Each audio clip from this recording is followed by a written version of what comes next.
hyvä olla tässä leuassa kiinni. Silloin kuuluu hyvin, jos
Kuuluuko tämä nyt?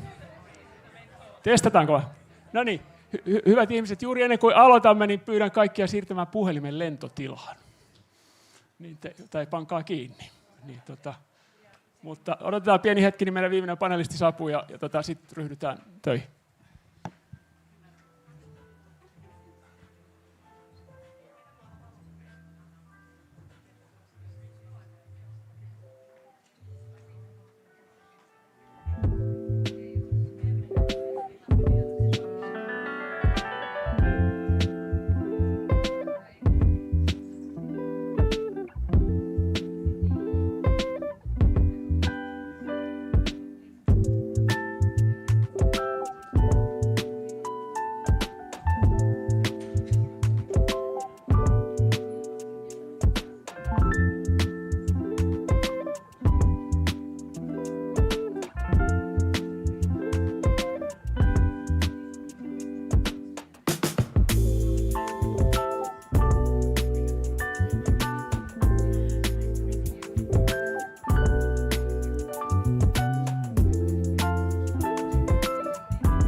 Very good afternoon to all of you, and welcome to this panel discussion where we are going to try and take stock of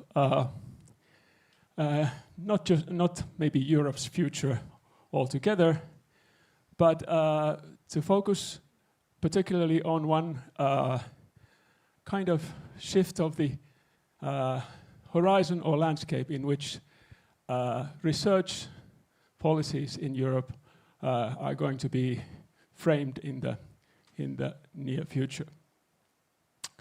As we all know, the Union is now preparing a new program period, and one of the ongoing discussions at the moment is this kind of shift from keywords, if you wish, the framing concepts with which the monetary framework program is going to function. We've moved from the era of green transition and digitalization, the dual transition, if you wish, to different kinds of keywords. One of key, and maybe the overarching keyword today and the forthcoming future seems to be competitiveness, maybe supported by some kind of increasing emphasis on security and defense. And what we're doing here today is to look at how, from the point of view of social sciences and humanities, this shift of horizon or shift of policy concept, language at least, and of course with language consequential decisions, how that situates us and how it situates particularly social sciences and humanities. And we have resorted to an old trick, which is to say that there's a key concept inside social sciences and humanities that can't be translated into English and never really has been well translated. That's why there are these weird words, Sivistys / Bildung. I come from University of Helsinki, and University of Helsinki has the word Bildung in its strategy, of course, on purpose. I suppose what we're going to do in this panel, in a sense, is to try and define what would it mean today. Most of us, of course, know that the concept can be traced back to 19th century, and it's a very good question to ask how 19th century values could still be, or conceptual frameworks have to be renegotiated for us to use them as some kind of guiding light or set of values. But everybody knows it's about knowledge, ethical formation, it's about responsibility, and it's about various kinds of forms of self-critique.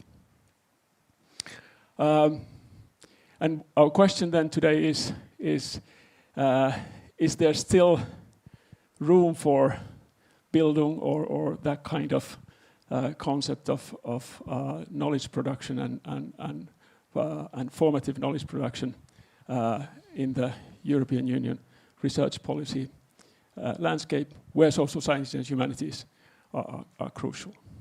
We have a wonderful panel. I'm going to take my notes so I don't make mistakes. Elina Holmberg on your right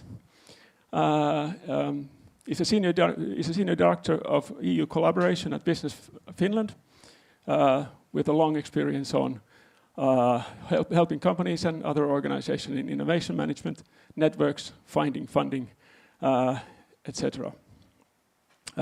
Welcome.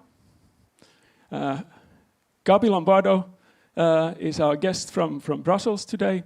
She's the director of European Alliance for Social Sciences and Humanities.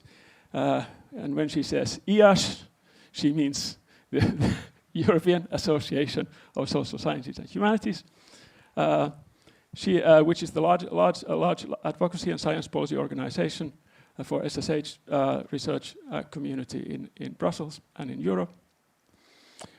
Jesse Maula is our next panelist. He works as a CEO of the sustainability and consulting company and software company EcoBio. He has a career of more than 20 years in international executive roles, both in Finland and I want to say California, not USA. Finally, proud of that. Finally, Ville Niinistö, I'm sure whom everybody knows, he's a member of European Parliament. He's the Greens Group's coordinator in the Committee of Industry, Research and Energy, and a member of the Committee on Environment. And of course, he has served also as the Minister of Environment from 2011 to 2014.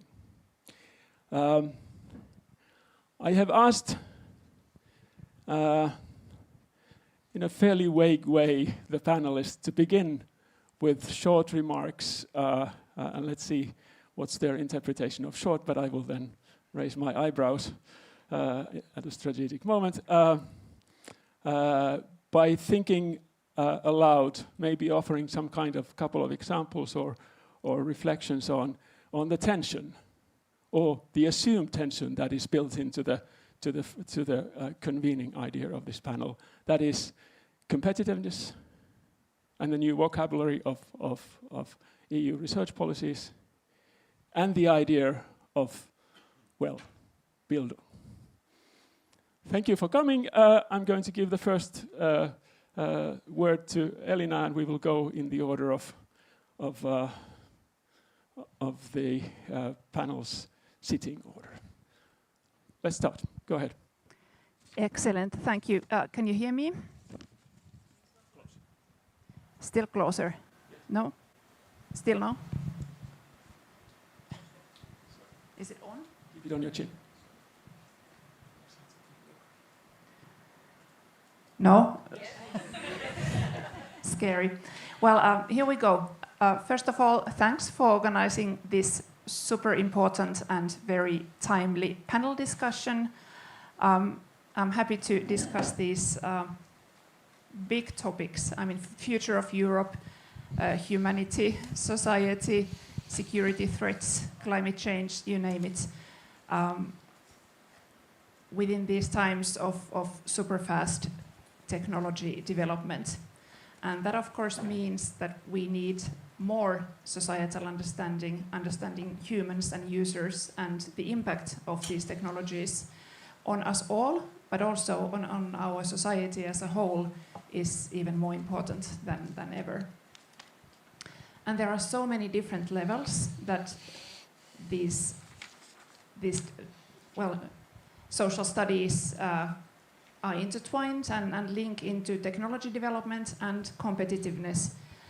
And in my eyes, competitiveness is a very important element in the making of a functional, happy, well-working society. But it's not the main goal as such. But having a healthy society, is a strong foundation for almost any stream in any stream of development, whether it has to do with technology or economics, etc.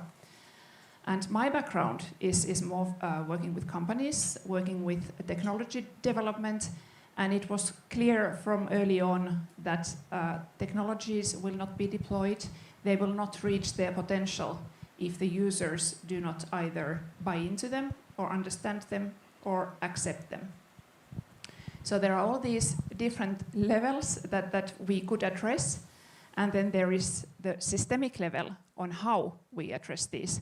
And then we come into the Commission's recent proposal on the next multi-annual financial framework, where I think many of us feel that society is mentioned, but it's not quite clear how it will be incorporated or embedded into these aforementioned technological development objectives, or the objective of competitiveness, which I fully want to underline that is crucial and super important for Europe to take our role also in this heated global competition.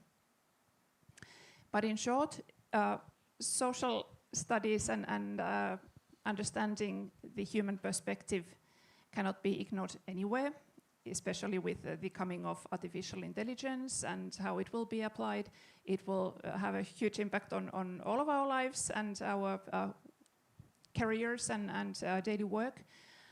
And therefore, it plays directly into competitiveness. Maybe I will end here and leave some time for the other panelists as well. Thank you. Thank you for having me, and thank you for having the sunshine. Helsinki is brilliant. You organize everything perfectly. I'm Gavi Lombardo. I work for supported this Alliance of Social Science Humanities and at the core of the discussion in Brussels about investment in research and innovation. Europe is living a very deep crisis. They need to make choices it doesn't want to take, pretty much, and is struggling terribly in the geopolitical context. And this is where we stand. So the word competitiveness really clashes with society in this proposal. Society has been left out of the European Competitiveness Fund altogether. Seems to be a little bit of an afterthought, someone would say. Even the concept of integration, so in the other policy windows which are related to the Competitiveness Fund, nobody knows how it's going to work, because if it's going to work as we've been working on Horizon Europe and Horizon 2020, we know the integration of social science, humanities, and the contribution of this research into the other challenge or in the other clusters so far has not been a great success. So it's got mixed result. We will publish a paper with the result in next months. But what we're struggling at the moment is very much to understand if the competitive societies are compatible. So on one hand, Europe is desperately trying to compete with US technology, where US technology is supporting Google, which is monopolistic and which is constantly against any kind of rule or law that we have in Europe. So let's make a decision, what we stand for, what our technology stand for.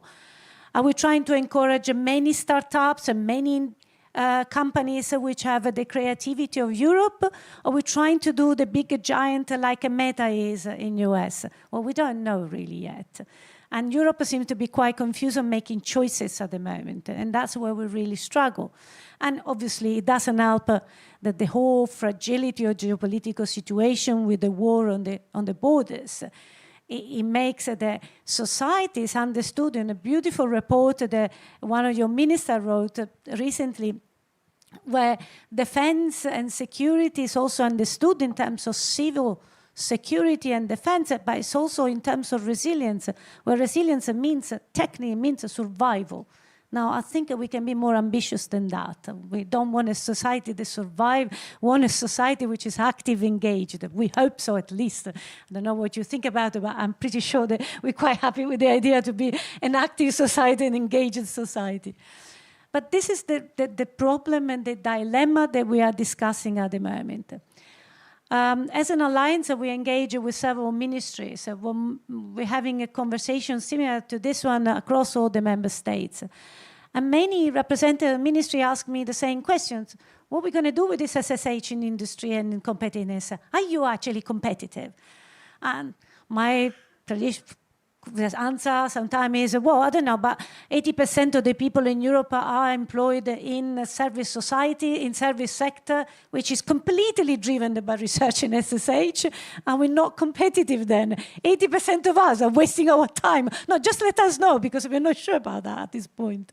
So what's our role in competitiveness? I think we've been playing a very strong role of building an industrial sector which is human-centric, has got based on rule of law, based on fair competition, driven by fair society, developing wealth in a more equal terms without big differences. But is that what is required at this point? And I think that's where we got stuck with the questions. It's more a political question and it's political decision, rather than understanding how SSH, who traditionally has been always contributing to the competitiveness of Europe, is actually understood. Thank you. Thank you very much, and echoing almost everything you just said.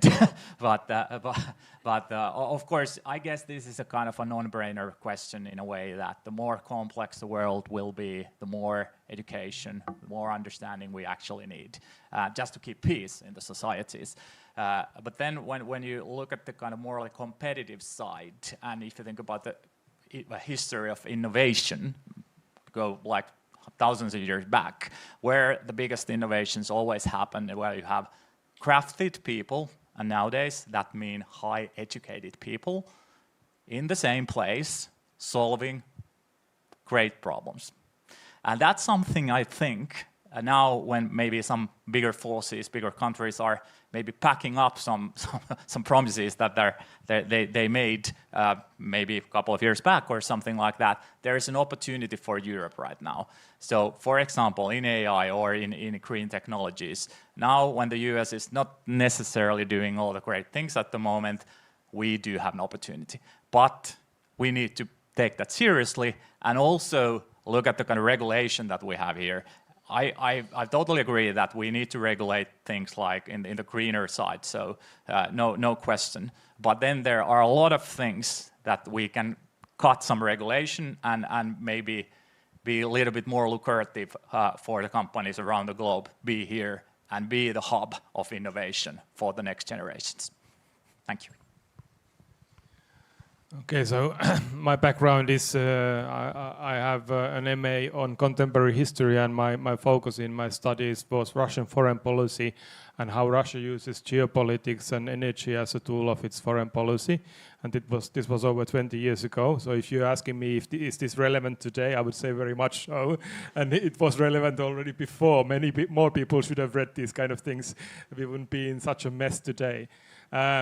So what I'm trying to say here is that even if you look from the viewpoint where the world is now currently, that the multipolar world order with the international rules and rule of law and international legal basis is eroding from different sides.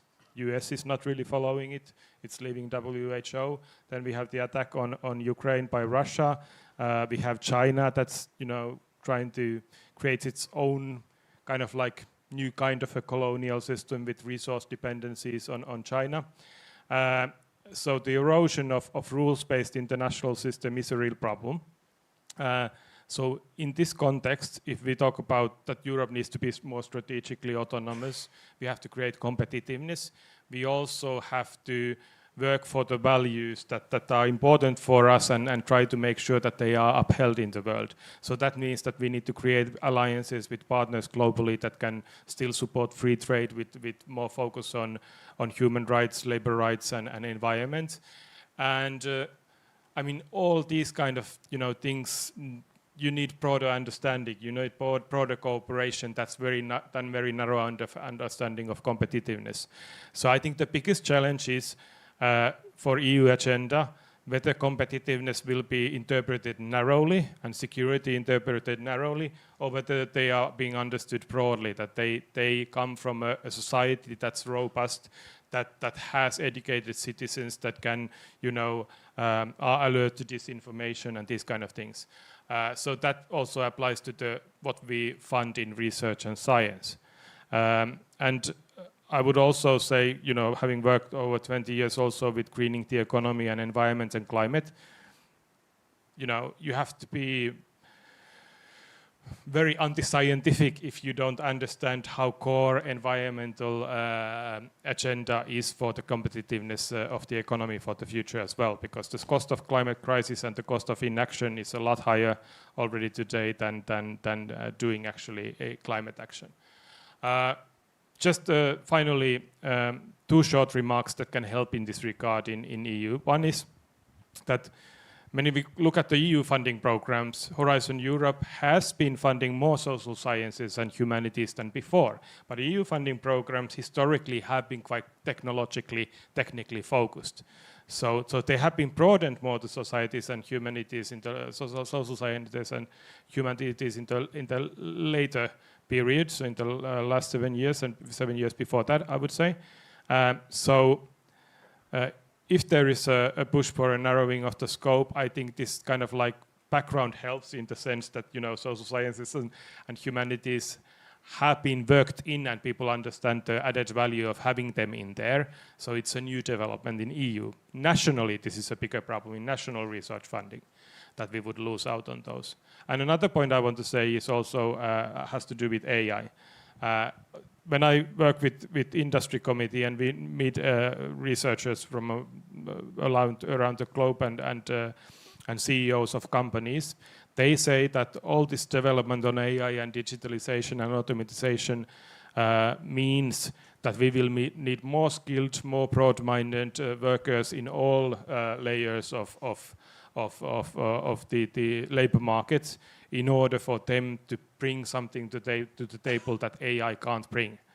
And that's the essence of Bildung, that they can continuously learn new things, they have a broad horizon, they have understanding of empathy, which AI cannot do. So that humans bring to the table something that AI can't do means that our educational system needs to be very good at creating broad-minded people who have good preparedness of taking on board new ideas and looking at humanities and behavioral sciences as well. So this is needed more, not less, to be competitive in an AI-driven society. Thank you. Maybe I'll take a round of your optimism, and I'll ask other people in the panel to comment on. When Gabi was talking about resilience, I was thinking about, in a sense, what you were saying is that social science and humanities is that there's a danger that we're becoming a resilience studies program, where we actually react to. Yeah, we are like a coping discipline, how to cope in the world of crises. Maybe you want to comment that, and maybe that could also be something that others might take. Do you share Ville's optimism that despite all the AI revolution, there is something else than resilience in the agenda? Well, first of all, yeah, I mean, we've been talking so much in terms of society versus resilience that it worries me that, we have to learn to cope to bad times. And if it's that the meanings of resilience, which actually technically is, then I don't want that kind of resilience. But I share some optimism. It's true, I mean, compared to, in terms of funding for social science humanities, the biggest funding given to social science humanities was Framework Programme 7 with 650 million. Horizon 2020 went down to 400, and Horizon Europe has now got a cluster of 2.1 billion. I like to think that we work together towards this goal because we were very active in the discussion, negotiation, Horizon Europe. And again, now we got a proposal of society where there is a price tag of 7.6 billion, so we don't know where it's going to go.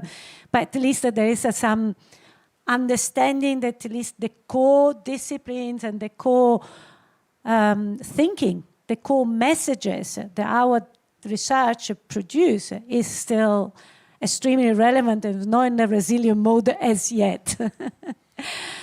But there is in the discussion for security and defense, there's a lot of that, as well as a climate change. If you think about it, at the moment, there is a call open, for example, for migration and climate change. You know what the price tag is for that call? 3 million, which means that they might fund one project, they feel lucky two. Now, we're not going to resolve the migration and for climate with 2 projects, right? So unless we learn to scale up those ambitions, that's not going to happen. We cannot support and contribute on a large scale because we don't have the scale, which is the issue that you mentioned earlier, Aristo, about the national scale is very limited because tradition for 60 years we've been funding research always in the same way. We have a pattern, we've got an accounting system, it works that way, and we carry on working that way. But actually, now the demand is different. And especially going back to artificial intelligence and the impact of technology in general, even the way we do research has changed dramatically. So scaling up is critical. And in terms of advancement, I mean, I don't know if you read the guidelines on how to inform a generative AI. This is something that I quite enjoy in doing it. I'm sorry, I'm a freak. But it's really interesting. So our generative AI, ChatGPT, is becoming dominant. My daughter is asking ChatGPT if it can go out with this friend or that friend. I mean, honestly. But the point is determining people's thinking.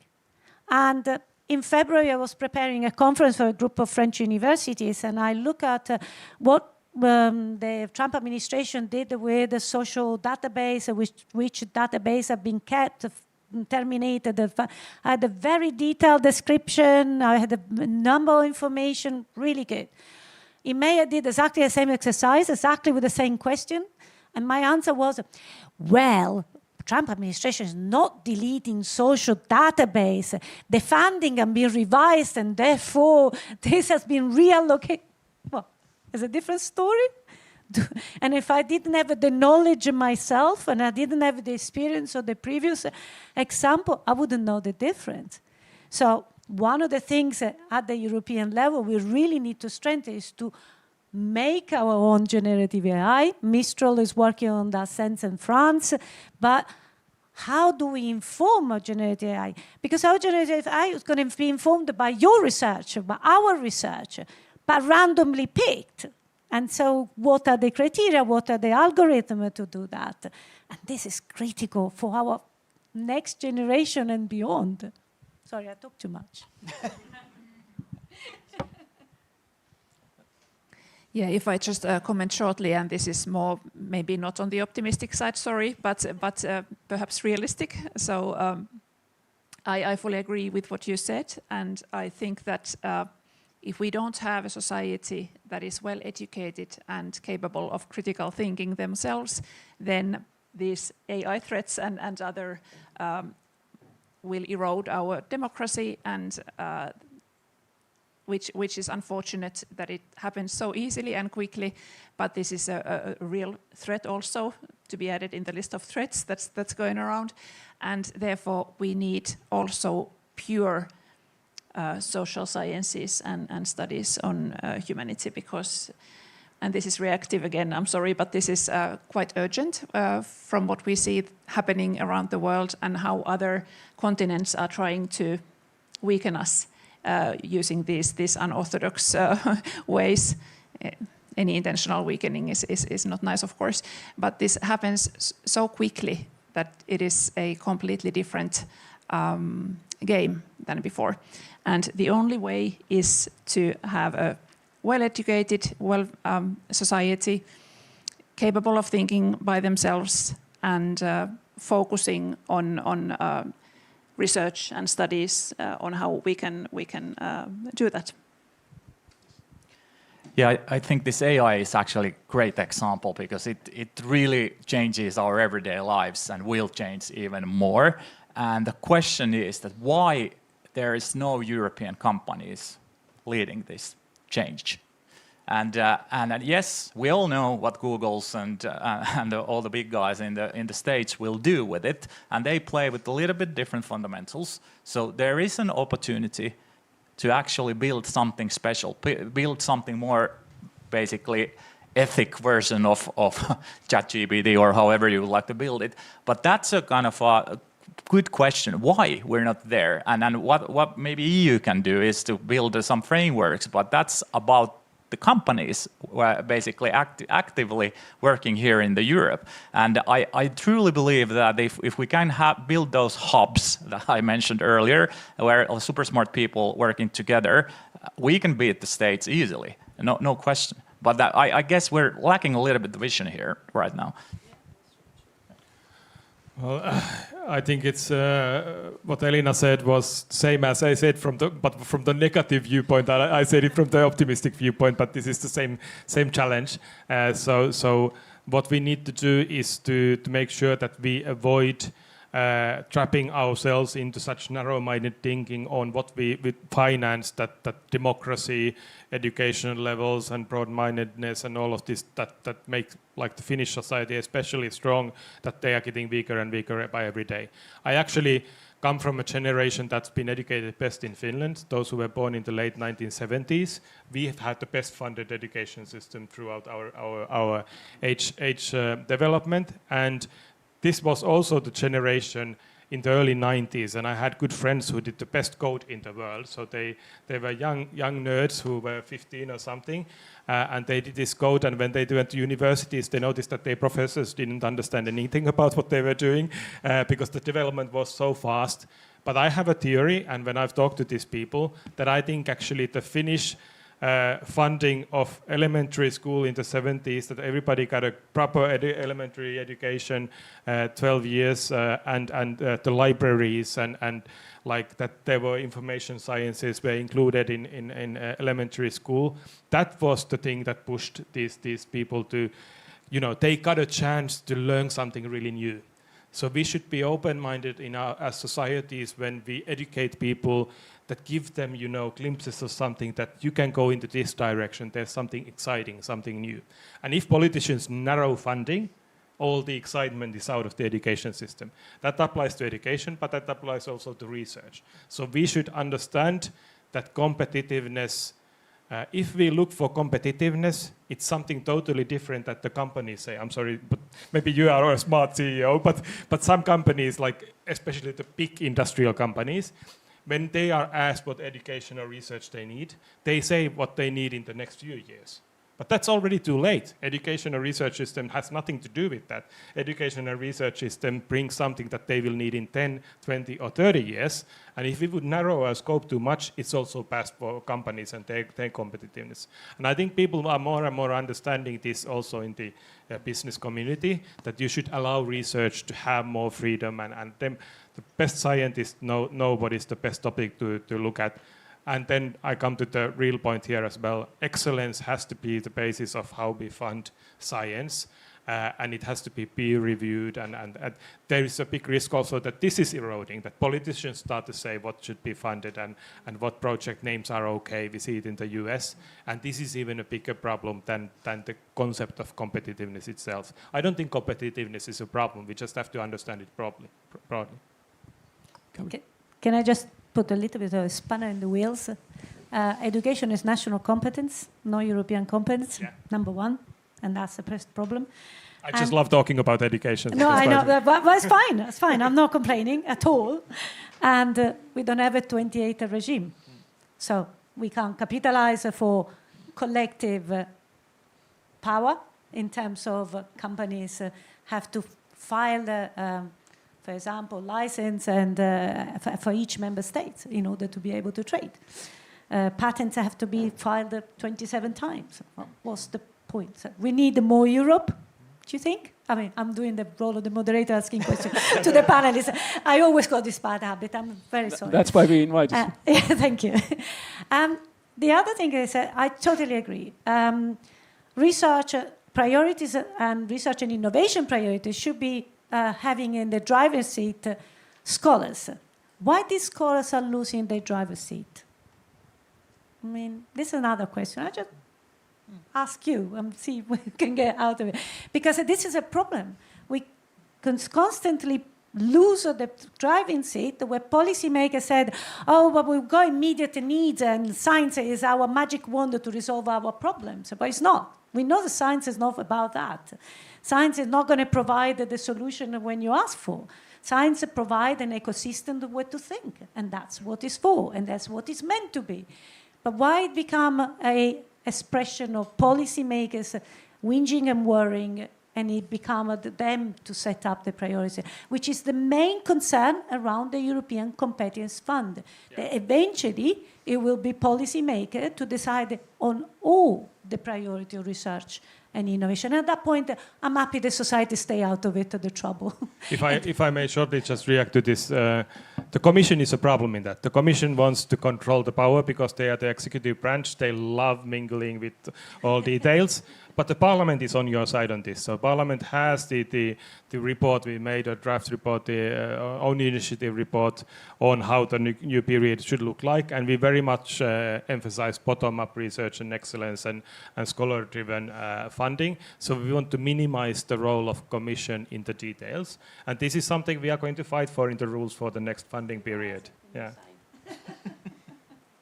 And this is more broadly, I mean, even EPP, the Conservatives agree with me, at least Mr. Ehler, who's negotiating with us. Elina. I definitely don't want to disagree with you, but but a little bit. Well, first of all, I think why there are no big AI or any other these giant digital companies in Europe is due, unfortunately, to our fragmentation. We are still 27 member states far away from a well-functioning single market, etc. And our most promising companies have been sold out of Europe too early. So that is one of the reasons. But then how do we compete with these huge powers that have both the money and they have the market, and in some cases also they're not democracies, so the decision making is much less complicated. We need new ideas, and that is where we definitely agree that new ideas do not come from policymakers when they are too focused on narrow topics and want to play catch up with the US or China. And we somehow need to bring in the scholars back into the picture without giving up on the technological development. I truly like that, so I want to emphasize that. I don't disagree with that either. Yeah. Good. Okay, let me continue a little bit more from actually what Elina was kind of approaching, which is one of the defense strategies of SSH research is of course to count the money that is designated to programs and calls that will be run and directed and kind of suggested and bottom up maybe defined by social scientists and humanities. But then there's the other question of integration, of the idea that somehow we should be, and I'm saying we as a social scientist and humanities scholar here, that we should be more integrated into different kinds of industry projects, different kinds of other science fields when they do stuff. How do you think about this? I mean, and this connects to the competitiveness issue directly. How hopeful you are that if social scientists and humanities people would actually be taken seriously, let's say in technology development, and maybe they are at points, maybe not. How would that be? How would we be able to, let's put it in the language of the panel, sort of inject some Bildung into competitiveness? Well, this is my favorite topic because I think it is a broad problem for the Finnish society and Finnish labor market and how we see competitiveness nationally, but it's also something we need to address at the European level. But if you compare Finland and Sweden, the biggest difference is that in Finland we do high-level technological products. We have good nerds and good engineers who design products. And in Sweden, they sell stories about those products. It's a big difference. People buy those stories and then they buy the product. And in Finland, I've been also as a minister. I was with Prime Minister Katainen. I was 10 years ago in China. And it was an eye-opener when we had a delegation of Finnish business leaders, very big companies, and very good products. But they were like selling these kind of things that we have the world's best filter to reduce pollution from the air in industrial production, and they were trying to sell those, and the Chinese were saying, we need an eco-city. And so do you have an eco-city to sell? So ecological, like the whole system. And there you need also a lot of social scientists and humanities to understand the behavioral side, how these designs work in a human development and traffic system and services and different, city planning is humanities basically with technological products put in place. And this is what we need to understand when we are looking at the project that we fund. And this is often comes up when we discuss in the European Parliament about Horizon Europe, that how we can make sure that our technological innovations, obviously one problem is that the patents go to the US and they develop the product, but how we can also create services around it, because services bring the added value and the combined digitalization into like a green product, for example. That's social scientists who do a lot of that part. So that's why, yes, they are needed in those developments to understand the surroundings where the technological development is then being implemented. I'm hoping Jesse has something to say about this. Well, You do this.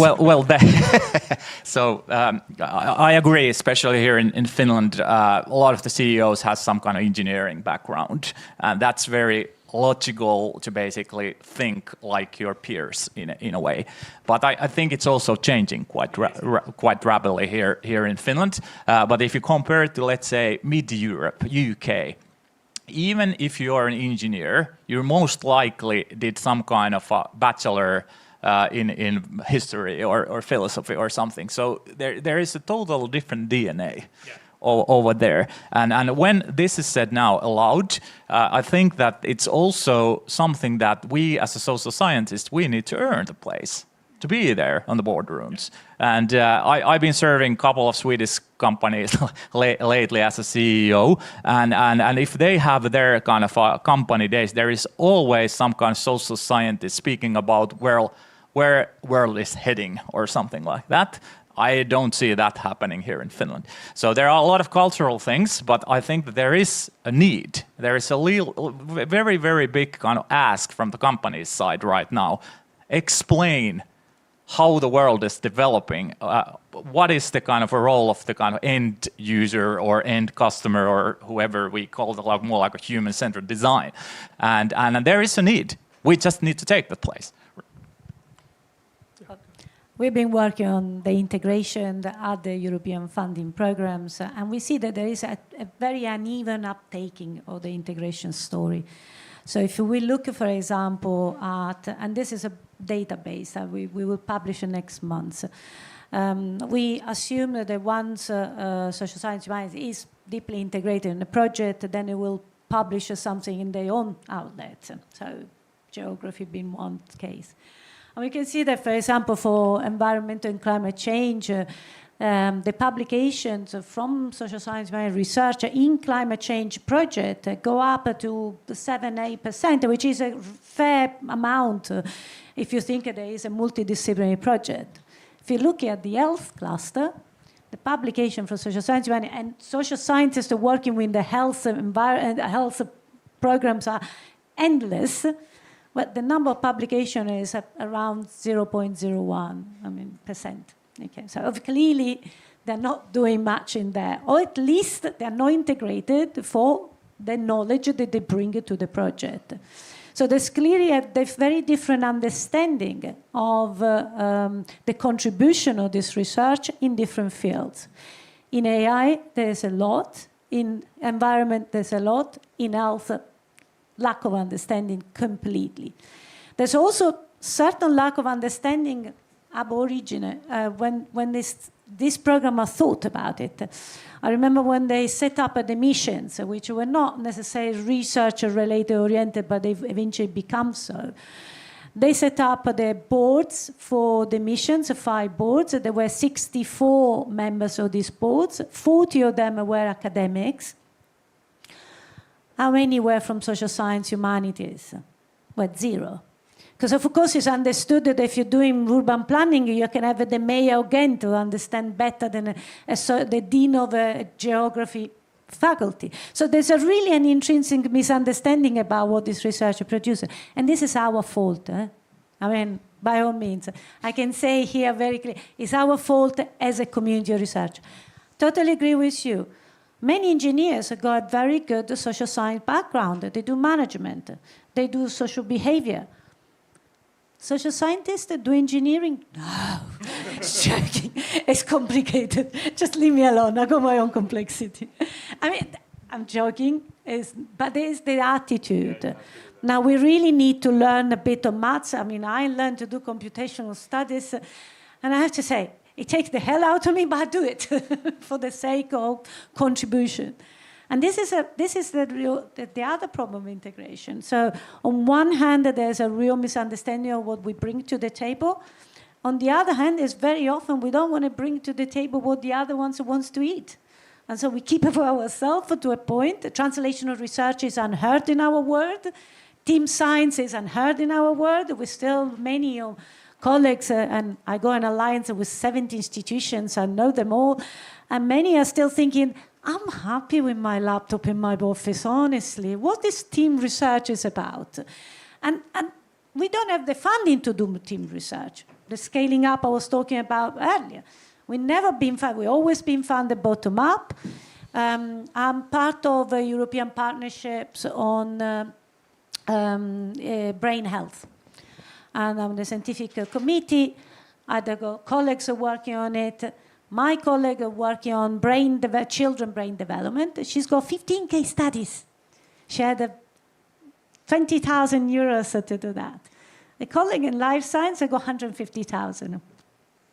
You know, I mean, there's no scale to compare. And so, of course, she doesn't have a team. Of course, she only has 15 case studies. Of course, the balance gets completely wiped off. It's not easy to compare and to put this discipline on the same level. So there's a lot of work that we can do in integration, starting from us, starting from the funding, working together. I think this is actually a nice moment to turn to the audience. What's wrong with us? And I'm going to give you a chance to enter the conversation, not necessarily with that question, but if you have, it's a good question though, and it would bring you into the conversation and not. So, anybody, go ahead. Yes, please say your name first and where do you come from, so we can. Yes, I want Somani Rahul from Espoo. I want to ask Mr. Ville Niinistö that education is not actually the EU's policy, but we have education programs. We have. How do you see this? The dilemma that it's like it's same thing in the environment, that we have some policy but some policy. Should this be in the future whole EU thing? We have a different education systems in the European Union, whole Europe. In the USA, there's also very different education systems. If you are what is your position that, let's say on Bildung, that what is the main fundamental challenges in the Bildung, if this word is actually very devised, and what is the best what we have achieved in Europe on Bildung? When one reason is that there are different languages in Europe. That has a positive part, but it's a negative part also, because languages like Finnish language is very difficult to learn if you think about like if you are from Central Europe. But in America there's one advantage, there's one language, English, in the university system, education system. Well, that's a complex question. I think whether educational, well, it's an indirect competence of EU currently, because there are a lot of things that the EU does on education, but directly the educational systems themselves are national. And sometimes there is a risk. I mean, we have a very incoherent educational system. It would be good that it would be more similar in different countries.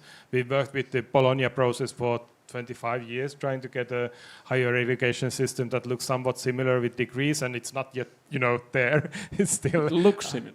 Yeah, it looks similar, but it's not still in practical terms that. But it's also a problem that some member states, like Germany, has a very separated educational system, even at the federal and state level. So I think it's actually a big problem in Europe that education is not prioritized by national decision makers, even because it's at the state level. In places like Germany, it's harder to fix because it's in so many different places.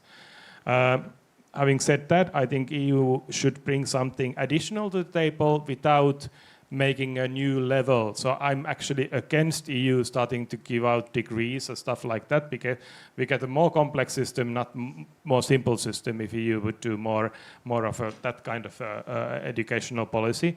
But where EU has done good job, where it has held on Bildung ideal as well, I think on the whole reskilling, upskilling agenda, that the EU has done studies that member states need a lot more focus on more skilled labor force, also for those who are already in the labor market. So EU has helped member states to have more adult education program and focuses in member states and pushes member states to do that. Finland is currently doing the opposite direction by the current government. I think it's quite bad because the focus in the rest of Europe is that we need actually more focus on getting people chances to have education also after the formal degrees. So this is an area where I think EU has done a good push. The language issue. Language is complex, but I'll just say shortly, on AI and language, EU can actually be useful because EU is the place where we can actually fund and support all European languages being also digitalized and that they get AI support, and we have worked on that. We have supported also the Catalan language, for example, which doesn't get so much support at the national level in Spain, so EU tries to support even Catalan language. At least my group is working on that because I have friends who are Catalan MEPs in our Green Group. Yeah, go ahead. Okay, thank you. I'm Jooni-Matti Kukkonen from the University of Oulu, representing Eudaimonia Institute.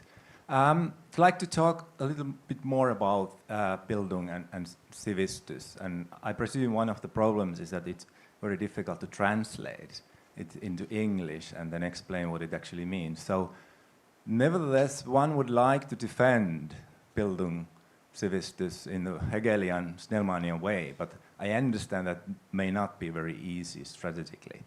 But then I paid attention that you postulated as a form of defense against various kinds of threats to democracy and artificial intelligence and populism and whatnot. So would that be an appropriate punchline? Would elevate Bildung, Sivistys as a form of defense? Anybody, please?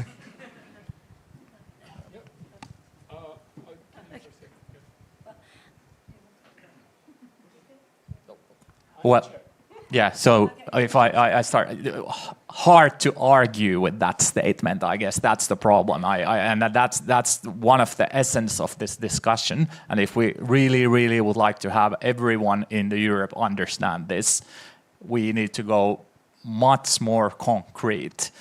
Because at the same time, the definition can mean one thing to me, one thing to you, and we're again not on the same page when building the vision for that.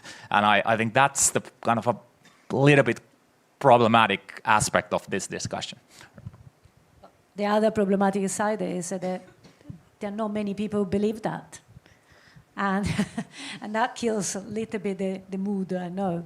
But at the moment, even across the world, cultivate the knowledge for the sake of a very knowledgeable society. And the same concept of knowledge society, so going a bit beyond also the concept, is under attack constantly. The less people know and understand, the less people complain and comply, and more they comply more. So we are the geopolitical directions in several countries across the world is towards a more compliance and resilient society rather than an active and intellectually engaged societies.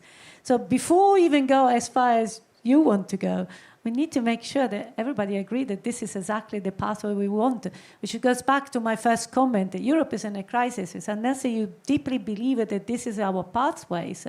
And I can't say across the European countries everybody believes that. We're not going to resolve that, the issue of integrated the concept. If I may, just one sentence, I believe it is one of the arguments why we need good education, and as a basis of well-functioning society, but we will never have a 100 waterproof system ever, no matter what system we are in. But as long as majority of people are reasonably well educated and capable of critical thinking, I think that's our best bet.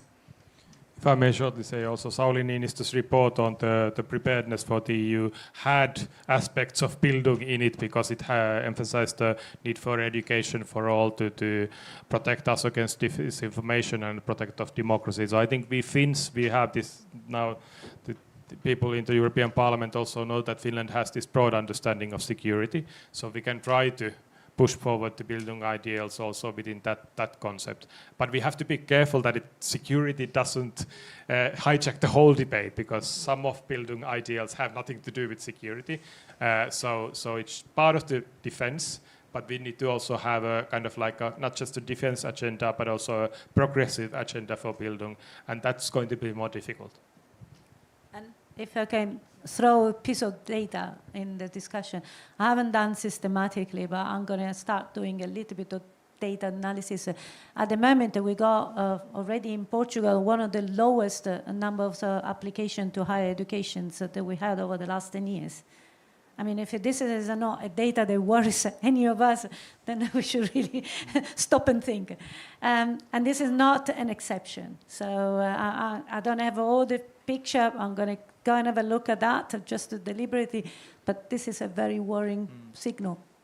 Yes, you want... Yeah, just to add that I actually had a very eye-opening moment at home. I have 3 teenage daughters, and their view on this at the very moment is that this is a crazy world. There are old white men doing crazy things, and that's the next. Which is correct. Well, yeah. But when the problems are this high, it's super hard to go with this type of vision, because the everyday news that they're getting, etc., are super crazy from their perspective. And there are lots of teenagers saying, it's not worth for me to do to uni. Yeah. What am I going to uni for? And the CEO of LinkedIn, in a conference in Brussels a few months ago, said, oh, forget about all these degrees and masters and things. They're not worth it. As long as the people can do some basic skills, that's how people get hired. But my daughter just finished university and graduated, said, you know, Mom, I don't know if my degree actually is worth anything, because people want some experience. I don't have any experience. I've only been studying so far. And I can look on ChatGPT to do an essay. I don't really need to read the books and write. We have changed. We have a generation that we really are questioning the value of knowledge, the value of education in its own right. But if I may, I mean, EU is the right place to fix this also, in the sense that European Union is a peace project. So Europe is not there without values. The whole union is based on values. Member states are based on national identity that can be used for also evil things like yeah, we know from European history. You are already. You have your Bildung, so you've read that. But European Union has its core, this soft power, and we should also understand that it's not weakness, it's also strength, that it should be used to promote the kind of broad-mindedness that you are talking about. So I think in many ways, when we discuss these things in the European Parliament, amongst those politicians who do research policy, there is broad understanding of this. Actually, European Parliament is very strongly supporting basic research and fundamental research, which many politicians don't do because they all want results straight away. But European Parliament says the first pillar of Horizon Europe is important because we need scholar-led research and fundamental research. And I think there is a bit of a broad-mindedness in the EU project still, so let's try to keep that light up. I actually have a comment that relates to everything that has been said in the past, in this panel. I represent DECA, which is one of the strategic research consortia of Finland. So we do research that is supposed to also help stakeholders other than academics. And I and a couple of other people here spent 2 days here in Oodi last week, Thursday and Friday, discussing literacy, media and information, and digital literacy, spearheaded by the Ministry of Education and Culture, as well as the Nordic Council of Ministers. And if we want Bildung, and we want to advocate Bildung as one part of resilience, and the resilience was the topic of Thursday and Friday here in Oodi, we have the Nordics, which prescribe to European values, but also very specific Nordic values of the epistemic commons, of the knowledge commons, and education as a strong part of our democracies. So together we can push this idea, and it is, for instance, spelled out in a report by the think tank of the Nordic Council of Ministers that talks about democratic debates in the era of big tech. That was published in 2023 and can be found in the pages of the Nordic Council of Ministers. So we have already a group that can be strong in the European context. No question, really. My comment That's- on yeah, the okay. motion and growing collaboration that we can utilize. Thank you. Yeah, me. Oh, okay. Yeah. Yeah, thank you very much. Birgit Schaffer from University of Helsinki. What do we do wrong was one of the questions when you opened to the audience, and I think a lot of things has already been said. Also with your comment, thank you very much, because I think it is not only that we are doing something wrong, we also have to see that we can do things better. This is always the case. But we also have to see that at least 30, 40 years now, we have been told that you can't make money with anything like a critical question. This is why your daughter says, what can I do with this degree? I need experience. And why your daughters say, what is wrong with this world? Because we are having now the situation that we see totally uneducated or just not willing to accept truth, goodness, beauty, or whatever as something that has to do with our human lives, who rule the world and just mess it up. And we see it, and everyone around them see it too.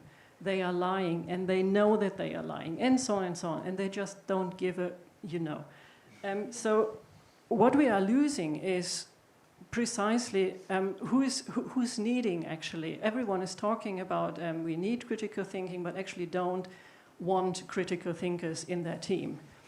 And this is one of the problems, I think, and very concrete. I just was reading about how interdisciplinary research applications could be done with EU in REACH, and thinking about interdisciplinarity is always that the three main pillars, was it life science and then SSH and technology, should be combined. That means that social science, humanities can be left outside of interdisciplinary research, while it's always technology in somehow or bioscience implicated. So it is possible to do all this stuff without social science and without humanities. So this is something that I was wondering. But I just wanted to say, I think we are not only doing things wrong, we should regain space, absolutely.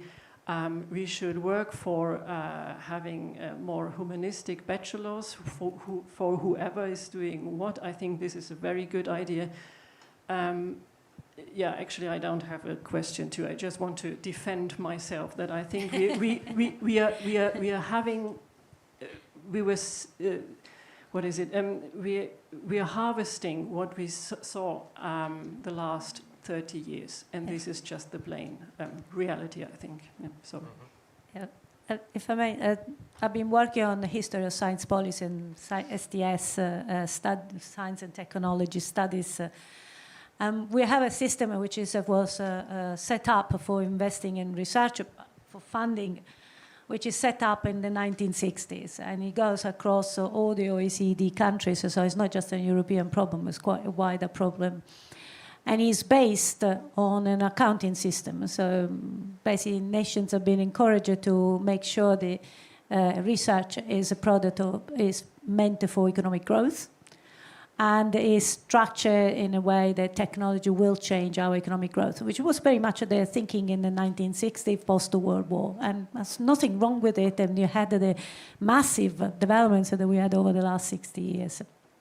Of course, there are endeavor of research that in 60 years ago did not exist. There are way of doing research that we were doing at the time that today are completely different. So the world has changed a lot in 60 years, and we work very differently in research. And the funding should be changing, but changing an accounting system which determines how distributed the resources nationally is a big deal. And for nothing else, because once you change it, you don't have a continuous statistics and data and become really messy. You have to hire people, we have to create a new system, we have to hire people, train people. It's a very complicated story. I actually just published an article a week ago on the Commission Open Access database. So we are dealing with a system which is biased at the core. We're doing a lot as a social scientists and humanities to integrate and work a lot. But this system creates an imbalance of resources. So of course, if we don't have a team research, then it's difficult to actually open up. Critical thinking. Critical thinking is always a kind of a complicated issue. I remember being on engineering workshops about systemic systems. And this engineer said about our systems are perfect, the processes are perfect, they have no problem from A to Z, it's all very specified and they go from A to Z. So what's happened? Why sometimes the system go wrong? Because some person put the finger in the wrong button. It's the human factor that's really messy. And this is the issue. We do not like a system that get messy, but systems get messy because they are managed by people. And one of the discussion about regulated artificial intelligence is that the liability of individual needs to be clear and transparent. It's very difficult to understand. The algorithm works in a certain way, but we need to recover and understand who's at the core, who drew the algorithm, and this is how the data work. We're doing progress, working on it. I'm going to give you, everybody in the panel, half a minute. And then we are approaching the end of this wonderful conversation. Ville has already asked for, so we go in the reverse order. Yeah, okay. I'll be very short. I think your comment was good, excellent. But just practical remark, you should also be active in those panels and boards and peer review processes where the decisions are being made. So if your viewpoint is out of that, the funding decisions will also be more narrow. And there will be most likely in the second pillar from Horizon Europe in the next period, there will be these councils that will define, the societal question and the sustainability issues that the EU will try to tackle with, and they come from, experts from the universities. So you should be active. You should be there. You should be in Brussels. Tell why your science is important. So this is something that you can do. And then another thing you can do is kind of like, I think, if you have this problem solver mentality that you have to ask critical questions, but at the same time also you have to think where I want this critical question to lead, that I have a problem solver mentality. That's what politicians like. So it helps. Well, a lot of things have said already, so maybe just to kind of conclude that as a social scientist, let's take the place we earn. I think I already talked too much. Maybe I don't deserve the 30 seconds, but I totally agree on engage. I mean, you can be reviewers, you can work in panels, get involved, get your hands dirty, so to speak. And this is not a single person venture. This is a community endeavor. And this is why issue was born, to make a community with a single message. And if I may, the societal challenge in society are for social science, humanities. So we have to drive that train. And so you are part of this game. Each and every one of you can contribute because we are a community and because we can work together on this.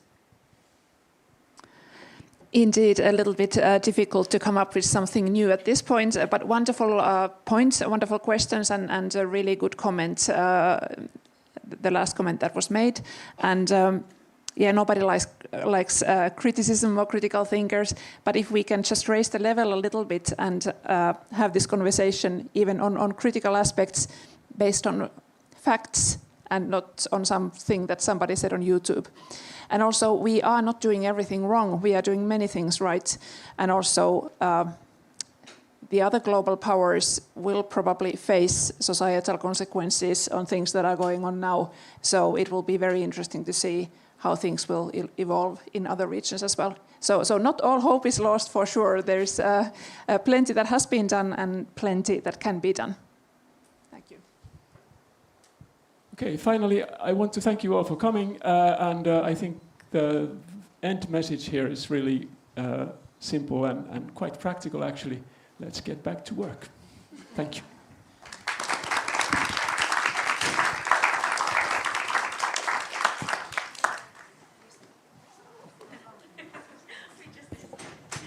Ja ulkopuolella.